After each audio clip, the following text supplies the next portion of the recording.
Et vous. Voilà, voilà. Bonjour à toutes et à tous.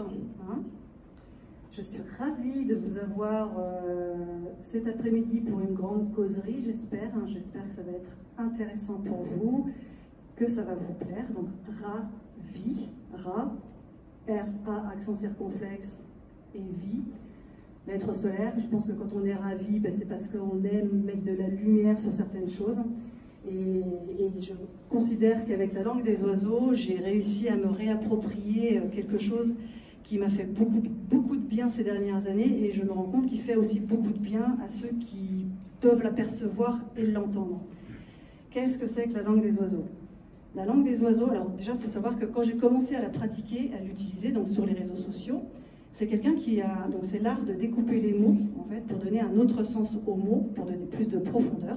C'est aussi voir la symbolique dans les lettres également. L'anagramme, le verlan, c'est de la langue des oiseaux. Et ça serait a priori aussi une langue d'anciens initiés, d'anciens alchimistes en fait, qui auraient découvert la pierre philosophale et qui, à travers des secrets en fait, dans la langue, pourraient se faire passer des messages plus conséquents. Donc, un jour, on me dit, mais tu sais, Magali, que ce que tu fais sur le net, en fait, ça s'appelle la langue des oiseaux. Ah bon, je veux bien, mais je ne connais pas. Donc, j'ai fait comme tout le monde, je suis allée voir sur Internet pour voir à quoi correspondait cette langue des oiseaux. Et je vous avouerai que j'ai eu un peu de mal au départ à me dire que de tout de suite attribuer ça à quelque chose qui existait déjà. Et puis je me suis vite aperçue qu'effectivement, c'est un peu comme des retrouvailles de certaines personnes qui utilisent des jeux de mots et c'est facile pour certains, c'est plus difficile pour d'autres. Ça demande quand même une certaine souplesse d'esprit. Je ne vous cache pas que ça peut être très vite un peu difficile à entendre. Donc on joue avec les sonorités, donc il faut entendre le mot, il faut qu'on le dise. Donc moi je dis qu'on s'amuse avec la langue des oiseaux. On s'amuse, S', A accent circonflexe, M-E-muse, M-U-S-E. Donc j'ai pris conscience ces dernières années que effectivement, ma muse, mon inspiration, c'était mon âme. Donc comme par hasard, j'avais un site qui s'appelait Corps, Cœurs et Âme. Je pense que le hasard n'existe pas, et encore moins depuis tout ce que je découvre ces derniers temps, en fait, avec la langue des oiseaux et avec plein d'autres choses, plein d'expériences. Donc voilà, ça a été des moments enrichissants et c'est quelque chose qui s'est développé de plus en plus. Il faut comprendre que la langue des oiseaux, c'est comme n'importe quelle langue. On apprend l'anglais ou d'autres langues en s'y mettant. Et plus on la pratique, plus on l'écoute, plus on l'entend et plus ça devient naturel. Donc je pourrais passer des heures à vous parler en langue des oiseaux, mais je sais aussi que je pourrais faire fuir beaucoup de gens parce que ça peut être très très difficile et très pénible à un moment donné parce que ça demande énormément de concentration, mais ça peut être aussi fluide pour certains d'entre vous, plus que pour d'autres. Je considère que cette langue, c'est une découverte d'un pouvoir interrieur. UN, la terre et rieur. Je pense qu'on est tous descendus sur terre pour apprendre à rire. Rire de nous, rire de la vie, rire de tout ce qui se passe. D'ailleurs, puisqu'on est dedans, je vais rebondir là-dessus. Dans le corps, on a un virus. On entend coronavirus. Dans le corps, on a un virus, celui de l'immunité, de l'immunité. Donc je me dis que finalement, le système immunitaire qu'on doit retrouver à l'heure actuelle, est-ce que ça ne pourrait pas être le fait de voir un thème uni à la Terre? Si ce thème uni à la Terre était un moyen pour nous de mieux se révéler. Rêve ailé. Prendre de la légèreté sur le sens des mots, donc ça peut paraître étrange. C'est être ange ou être un ange, mais c'est aussi être en je, être en moi, être à l'intérieur de soi. C'est tout l'art de l'introspection. Est-ce que quand on se sent blessé par certaines choses, est-ce qu'on a du mal à accueillir le comportement des autres, le regard des autres? Est-ce que la solution, le remède, ça ne serait pas de regarder à l'intérieur de soi? Qu'est-ce qui se passe en moi? Pourquoi ça me gêne, ça, en fait?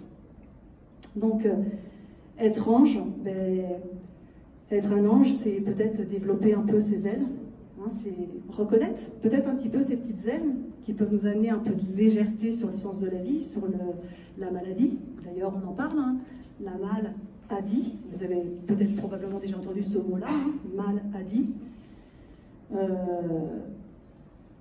C'est quelque chose qu'on peut capter à plein d'endroits. Je dirais en Bretagne, j'ai commencé à percevoir des mots en langue des oiseaux. En Bretagne, par exemple, sur les affiches de magasins, par exemple. Hein. Et donc il y a des lieux comme ça où on voit beaucoup plus cette langue se développer. Pourquoi? Peut-être, moi je me dis que la Bretagne c'est plutôt un peu elfique hein, là-bas en fait, hein, l'ambiance féerique aussi. Quoi vous dire d'autre? Ce pouvoir intérieur dont je vous parlais, c'est le pouvoir d'aller en soi, hein, donc en douceur, en soi, en douceur. Douceur, ça veut dire qu'on va avoir des personnes autour de nous, pas forcément des sœurs, mais en tout cas des personnes qui sont reliées à leur intuition. L'intuition, c'est le féminin. Et donc, féminin, hein, fait, la légèreté, mine de rien, hein, et le 1, l'unité, on est encore dans cette unité intérieure, de venir rassembler à l'intérieur de nous des polarités. Donc moi je trouve que ça fait partie, la langue des oiseaux, d'un moment de bien-être. Bien-être. Donc on entend le bien-être à tout va aujourd'hui, hein, parce que c'est important de prendre soin de soi et de se sentir bien. Moi j'entends bien-être, c'est naître bien, de par la naissance, hein, le verbe de naissance. Naître bien, bi, nos polarités encore, hein, on est sur Terre de toute façon régi par les lois de l'univers, mais avec les lois des polarités, hein, d'où le yin et le yang qui existe depuis des millénaires, hein, je ne peux pas vous faire de cours sur le sujet. Le bien-être ne serait-ce pas renaître en chaque instant à cette union de nos polarités? En psychologie, on parlerait d'anima et d'animus. Hein. Et moi, je dis que ce qui m'anime, effectivement, c'est peut-être mon âme. C'est une inspiration, c'est quelque chose que je laisse venir dans l'instant. Donc, c'est toujours dans ce temps du 1 où je m'abandonne. Donc, ça demande à être dans cette spontanéité, dans l'authenticité. Donc, il faut être authentique. Et je me suis aperçue que pour être authentique, c'est déjà l'effet miroir de face à face. C'est comment moi je suis avec moi-même. S'il y a des choses où je ne me sens pas bien avec les autres, peut-être parce qu'à l'intérieur il y a encore des blessures qui sont là. Donc authentique, c'est hôte, être un hôte, H-O accent circonflexe, T-E, antique. Donc c'est se rappeler, peut-être, un authentique. Donc c'est mon premier bouquin, j'ai sorti en 2017. Rappel d'un réveil planétaire, qu'on entend, un rappel d'un réveil planétaire, hein. Corps, cœurs et âme. Corps, parce qu'on a différents corps, on a un corps physique, hein. On a des corps énergétiques. Einstein le disait, hein, la densité, la matière, c'est de l'énergie qui a tellement descendu qu'elle se fait dense, qu'elle se fait matière. Donc on est tous reliés, énergétiquement parlant, mais on n'en a pas forcément conscience, hein. Donc je ne vous ai pas dit au départ, je ne me suis pas vraiment présentée, mais je suis psycho-énergéticienne et médium. Donc j'ai ce potentiel, ce potentiel de me connecter à des énergies vibratoires qui me guident. Mais j'ai vite compris que ce n'est pas quelque chose que j'ai développé, je l'ai développé en conscience, mais c'est quelque chose qui était déjà existant. Le médium, pour moi, c'est quelqu'un qui sait se connecter entre terre et ciel, qui sait être qui il est dans l'instant. C'est l'être, peut-être le féminin, l'intuitif, qu'on laisse venir à nous dans l'instant sans poser de porter de jugement plutôt sur soi-même. Soi-même. La soi, S-O-I-E, si on veut, même, c'est s'aimer en douceur, c'est accepter nos erreurs. Donc, j'avais donné quelques petites phrases à Philippe concernant cette petite causerie qu'on allait faire ensemble, et je vais parler de la littérature, parce que je trouvais que c'était quand même propice ici, littérature, mais littérature. Je ne vous cache pas que mon premier bouquin, qui est sorti en 2017, aujourd'hui, j'ai affaire à des pros de la littérature ici. Enfin, je me rends compte en discutant avec les gens qui sont présents ici, c'est très enrichissant parce qu'on m'apporte, on partage des choses. Hein. Moi, je suis dans l'inspiration du moment, je ne suis pas forcément dans le savoir, je suis dans la connaissance. Je connais l'essence de ce qui me guide. Donc, mes informations, je vais les chercher dans ce qui descend ici et maintenant, en fait. Hein. Et donc, effectivement, c'est un bouquin aujourd'hui, si je devais le relire, je pense que je ne serais pas hyper passionnée, quoi. Surtout si on est de plus en plus difficile. Mais donc littérature, la littérature c'est aussi littérature. Je pense que quelque chose d'important qu'on doit faire dans notre vie pour se sentir bien, c'est d'oser être qui on est. Et souvent, on se met ces barrières. On n'est pas toujours prêt à oser être qui on est parce que on a le regard de l'autre. Est-ce qu'on va être jugé pour ce qu'on dit, pour ce qu'on fait? Ça dépend également de nos conditionnements et de nos croyances. Hein. Et puis, donc littérature et littéraire. Donc, oui, je suis littéraire. Je suis littéraire, je lis la terre et l'air. L'air qui nous entoure, c'est l'air qui nous inspire. Hein. On s'inspire de cet air ou de ces terres. T-E-2-R-E-S. Donc voilà, vous avez pu comprendre que je pourrais continuer longtemps à découper les mots. J'ai pris beaucoup de plaisir à découvrir ce potentiel. Hein. Je vous disais tout à l'heure, ce potentiel. Hein. Je rigole aussi avec mon potager, hein, parce que mon potager, quand j'y vais, je suis quelqu'un qui jardine beaucoup, c'est mon pote âgé. C'est quelqu'un qui me fait toucher la terre et ça me fait du bien. Donc j'ai besoin de l'herbe et j'ai besoin de la terre aussi. Médium, pour moi, c'est ça, c'est être à moitié entre terre et ciel. Hein. Ça veut dire qu'on n'est pas toujours complètement à la terre, parce que ça peut être difficile. Ça veut dire que toutes nos expériences vont être difficiles. La maladie peut être difficile à accueillir. Par contre, si on prend un peu de légèreté, on s'élève un peu, elle, Ève, hein, on a le elle et on a Ève, et bien on peut peut-être croquer la vie à pleines dents. Hein, donc là, Adam et Ève peuvent revenir faire leur apparition dans ce jeu de mots en fait ici.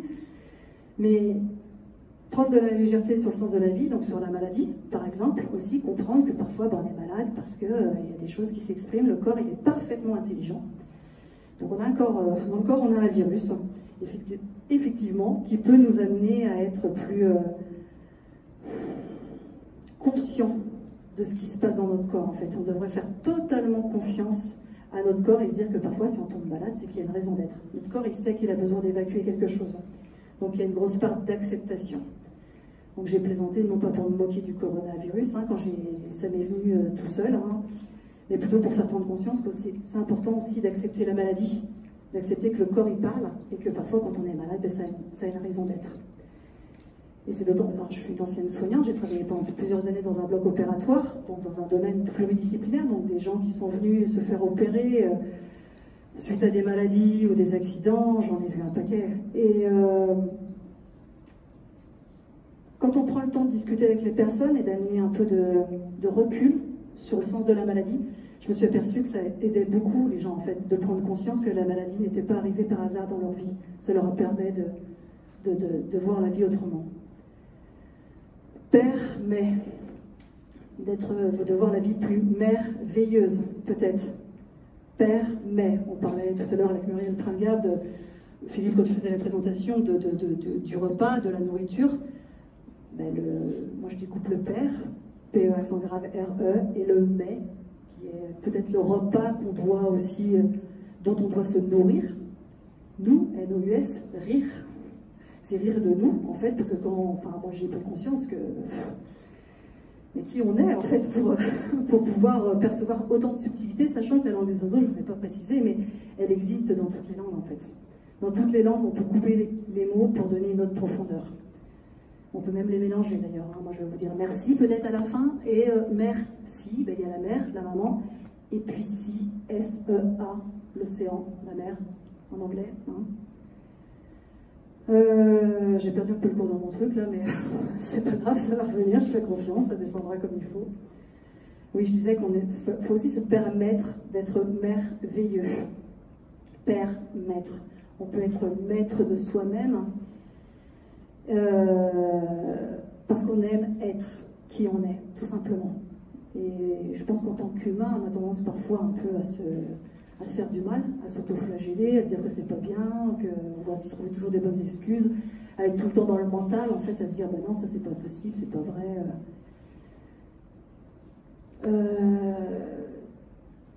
C'est un abandon. Je dirais que c'est un abandon à ce qui est. Les expériences vont nous montrer, en fait, qui on est. Et la langue des oiseaux, j'ai trouvé que c'était un outil merveilleux pour pouvoir apprendre sur soi, apprendre en douceur, apprendre sur les autres. Hein. Donc la langue des oiseaux, hein, moi dans mon deuxième bouquin, le manuscrit d'étymologique. Donc on entend, hein, c'est écrit d'étymologique. Le manus, la main, cri, parce que je considère que l'écrivain ne doit pas rester vain. Les cris ne doivent pas rester vains, en fait, hein, l'écrivain. Donc la main permet d'exprimer beaucoup de choses. Hein. On a de la chance encore d'avoir du papier, hein, de pouvoir écrire, c'est sympathique. D'étymologique, pour sentir l'étymologique, un peu, donc dans ce livre-là, qui est un petit peu plus travaillé, je considère que le premier, hein, je suis honnête avec vous. Hein. Honnête, hein, je suis haut et je suis nette. Oui, je suis désolée, hein, si ça commence à être fatigant pour certains, c'est plus fort que moi, on est là pour ça, donc j'en rajoute encore un peu. L'étymologique, oui, parce que on va essayer de comprendre en fait l'origine des mots, MOTS, ou l'origine des mots MAUX, ou la sémantique. Là encore, je parlais d'authentique tout à l'heure. Sème antique aussi, hein. Donc quand on sème à l'antique, quand on sème dans nos profondeurs en fait, hein. C'est quand on sème dans des parties de nous qui sont peut-être plus vieilles, plus vieilles et plus... on va parler des ancêtres, hein. Nous, en tant qu'humains, on va parler de nos ancêtres, mais est-ce qu'on parle peut-être de notre reliance à la Lune, au Soleil? Je pense que le Ra, le dieu solaire, on se connecte à cette énergie-là parce que l'être solaire nous éclaire, en fait. Donc, voilà. Le manuscrit, oui, c'est un bouquin que j'ai préféré au premier, c'est normal, je pense que les choses évoluent. Hein. Et puis après, donc, le troisième, autobiographie d'une Catwoman, donc ça pourrait paraître prétentieux hein, pour certains. Il suffit de lire un peu derrière le synopsis, hein. C'est pour ça que j'ai... alors, je vous rassure, il y a des gens qui ne savent même pas ce que c'est Catwoman. Catwoman, c'est un film comics, en fait, avec une femme chat, un peu comme Wonder Woman, qui avait des pouvoirs super puissants. Catwoman, c'est un peu ça, hein, en justicière. Donc ça pourrait être prétentieux pour certaines personnes. En fait, j'ai utilisé Catwoman par rapport à la femme chat. Parce que, bon, femme chat, mais il y a aussi homme-chat. Homme-chat, ça fait shaman en anglais. Si on mélange le français et l'anglais, ça fait chaman. Et donc, je suis chaman, psycho-énergéticienne. Les gens mettent le mot qu'ils veulent sur la pratique. Hein, mais avant d'être une pratique, je considère que c'est un état d'être. C'est pas forcément c'est pas quelque chose qu'on fait, c'est quelque chose qu'on est. Donc, je commence par prétentieux. Est-ce prétentieux? En fait, prétentieux, prétentieuse. Mais je le découpe en prétentieux. Prétend vers les cieux. C-I-E-U-X. Ou pré, le temps, T-E-M-P-S, la scie, S-C-I-E et E. Prétentieux. Donc on peut le découper. Hein. Donc le ciel m'a rappelé mes ailes pour carburer vers l'essentiel. L'essentiel, l'essence ciel. J'ai souffert dans cette vie. Mais j'ai su être l'alchimiste des mots nés avec des mots, M-A-U-X, comme une chimio en thérapie, donc chimio en, entre guillemets, terre happy, une terre joyeuse. Les yeux en joie, c'était joyeux. Quand serre mon cœur dans la douleur, s'amuse, mon âme se rappelle à moi, et on s'amuse dans un douleur, doux, l'heure, L-E-U-2-R-E, quel amour. Personne, pour voir que derrière le miroir où gît le noir, masquant nos espoirs, se cache une autre vérité, reflétant de multiples possibilités pour vivre plus léger. Voilà, ça c'est le dernier.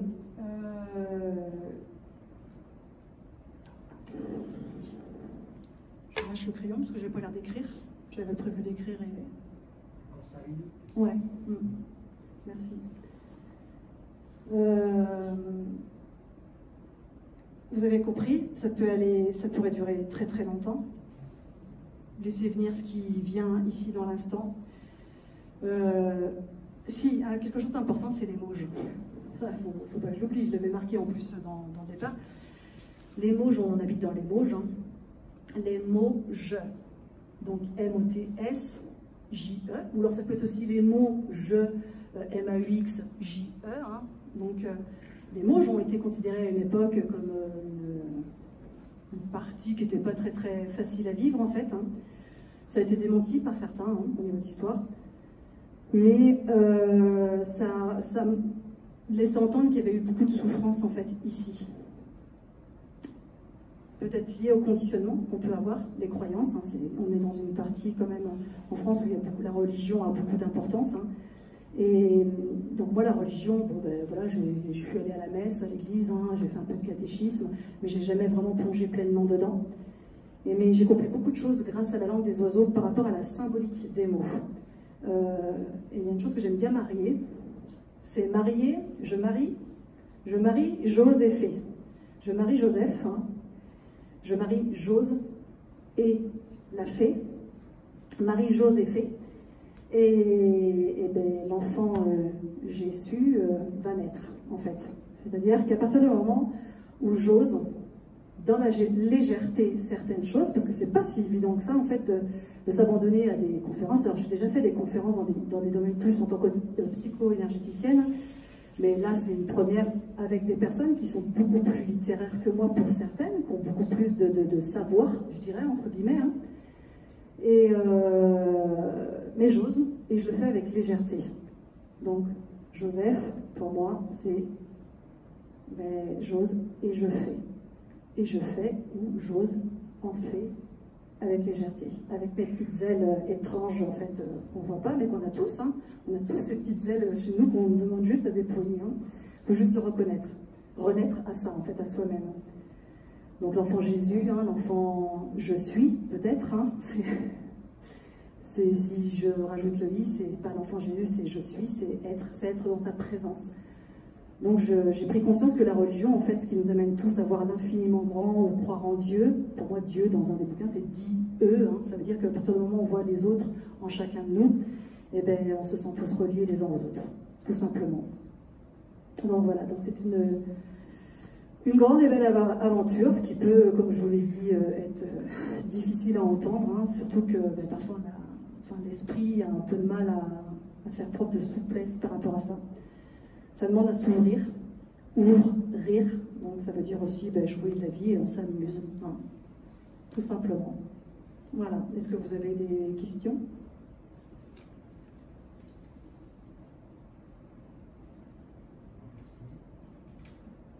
Tout va bien ? On a tout le monde a tout compris. C'est bien. C'est bien, c'est super. Vous disait madame tout à l'heure, bons élèves. On a les élèves qu'on mérite. On a les élèves qu'on mérite. Eh bien, Quand on faisait des charades enfants, quand on prend des charades, des charades, c'est vrai. Tout à fait. les Ça se cache partout là dans les oiseaux en fait. Hein. rébus. Les rébus, tout à fait. Ouais. Ré-bu en plus. Hein. On boit du ré encore. Ré-ra, le dieu égyptien solaire. On en boit encore à ce moment-là. Mais ça se cache partout. Un mot que j'ai découvert aussi, la guérison. Par exemple, l'anagramme de guérison, c'est soigneur. Voilà. Et j'ai rigolé tout à l'heure, j'ai remercié un auteur qui était présent, qui joue aussi apparemment pas mal avec les mots, puis il voyait Magali Garnier, donc il m'a dit, vous voyez l'anagramme dans Garnier? J'ai dit oui, alors ça, parce que j'en parle un peu dans mes bouquins, mais Garnier, il y a grainé dedans, donc c'est semer des graines. Semer des graines, hein, c'est s'aimer d'abord, parce qu'il faut, si on ne s'aime pas, on a du mal à semer des bonnes graines, hein. Et puis on sait tous que quand on porte une graine, il faut mettre un peu d'amour pour que ça s'élève. Donc il y a grainé, moi je lui ai dit aussi, puis alors il me disait qu'il était surpris qu'en fait qu'une femme soit un peu, il m'a parlé de Lacan, de Jung, en fait il y a beaucoup de masculins qui utilisent beaucoup la symbolique des mots et des jeux de mots en fait. Il m'a dit les femmes on n'en voit pas souvent. Ah ben je dis oui, mais moi, j'ai quand même du gars dans Magali et j'ai du gars dans Garnier. Donc, bon, le masculin, c'est celui qui offre, c'est celui qui donne, c'est celui qui parle, je pense. J'accueille, je suis dans mon féminin, je donne, je suis dans mon masculin, quoi. Donc, on n'arrête pas avec tout ça. Et il m'a fait un beau cadeau, parce qu'il m'a dit, alors, on a vérifié tout à l'heure ensemble, mais il m'a dit, et il me dit, Magali Garnier, il me dit, j'ai l'impression de voir imaginaire dans Magali Garnier. Donc, on a vérifié, et effectivement, c'est presque ça, à la différence qu'il y a elle, ici, qu'il n'y a pas dans l'imaginaire. Et puis, on a présenté, tu m'as dit, voilà. Donc on a voulu le faire comme on s'est dit que c'était pas mal, s'il avait dit que c'était pas mal, hein, comme il a une lettre près, il a bien joué, je trouve que c'était très sympathique. Et puis ben là, je lui ai dit, ben, Magali, c'est la magie aussi. Donc la magie, c'est quoi? C'est l'âme qui agit dans nos vies aussi. Donc voilà, on s'amuse. On s'amuse, j'espère que je vous ai pas trop saoulé. Ça va, hein, parce que ça peut nous énivrer, en fait. Le sang dit vin, sans boire de vin. Donc à consommer sans modération. Si vous avez l'occasion, ben, amusez-vous, amusez-vous, ben, laissez-vous inspirer. Et d'ailleurs, on s'inspire, hein, on ne le sait pas en fait, hein, c'est juste qu'on n'a pas conscience. Hein. Mais finalement, on sait s'inspirer. Hein. Les grands artistes, ils font des choses magnifiques, des fois sans savoir ce qu'ils vont faire à la fin. Et puis quand on voit le résultat, on se dit, ben mince, on se laisse guider. Donc voilà, c'est ce que je me souhaite à tous, en tout cas, sur ce chemin-là. Merci infiniment. Merci.